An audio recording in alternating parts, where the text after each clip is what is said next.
ಪಿತನ ಸುತನ ಮತ್ತು ಪವಿತ್ರಾತ್ಮನ ನಾಮದಲ್ಲಿ ಆಮೇನ್.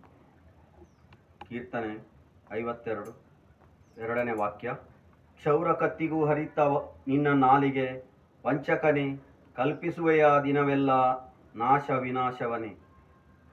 Price the lord, praise the lord, hallelujah. ಈ ವಾಕ್ಯದಿಂದ ದೇವರು ನಮಗೆ ಹೇಳುವುದು, ನಾಲಿಗೆಯು ನಮಗೆ ಅತ್ಯಂತ ಪಾಪ ಮಾಡುವಂಥ ನಮ್ಮ ಶರೀರದಲ್ಲಿ ದೊಡ್ಡ ಮಾಧ್ಯಮ ಅಂದರೆ ನಾಲಿಗೆ ಎಂದು ನಾವು ದೇವರನ್ನು ಸ್ತುತಿ ಮಾಡಲು ಸಹ ಉಪಯೋಗಿಸುತ್ತೇವೆ, ಬೇರೆಯವರ ಮಾತಾಡಲು ಉಪಯೋಗಿಸ್ತೇವೆ, ಬೇರೆಯವರಿಗೆ ಅನ್ಯಾಯವನ್ನು ಮಾಡಲು ಈ ನಾಲಿಗೆಯನ್ನು ಉಪಯೋಗಿಸುತ್ತೇವೆ. ಅದಕ್ಕೋಸ್ಕರ ನಮ್ಮ ನಾಲಿಗೆಯನ್ನು ನಮ್ಮ ಹಿಡಿತದಲ್ಲಿ ಇಡಬೇಕು. ನಾಲಿಗೆಯಿಂದ ಮಾಡುವ ಎಲ್ಲ ಪಾಪ ಕಾರ್ಯಗಳಿಗೆ ನಾವು ಲೆಕ್ಕ ಕೊಡಬೇಕು. ಅದಕ್ಕಾಗಿ ನಮ್ಮ ನಾಲಿಗೆಯನ್ನು ಹಿಡಿತದಲ್ಲಿಟ್ಟು ದೇವರ ಸ್ತುತಿಗೆ ಮಾತ್ರ ನಾವು ಉಪಯೋಗಿಸಬೇಕು. ದೇವರ ಒಳ್ಳೆಯ ಕಾರ್ಯಗಳಿಗೆ ಮಾತ್ರ ಆ ನಾಲಿಗೆಯನ್ನು ಉಪಯೋಗಿಸಬೇಕು.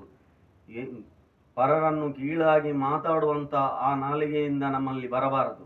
ದೇವರ ಸ್ತುತಿ ಮತ್ತು ಜನರಿಗೆ ಒಳ್ಳೆಯದು ಮಾಡುವಂಥ ವಾಕ್ಯಗಳನ್ನೇ ನಾವು ಮಾತಾಡಬೇಕು. ಅದಕ್ಕೋಸ್ಕರ ದೇವರು ಈ ಕ್ಷೌರ ಕತ್ತಿಗೂ ಹರಿತವಾದ ನಿನ್ನ ನಾಲಿಗೆ ಅಂತ ಹೇಳಿದ್ದು. Price the lord, hallelujah, hallelujah, hallelujah.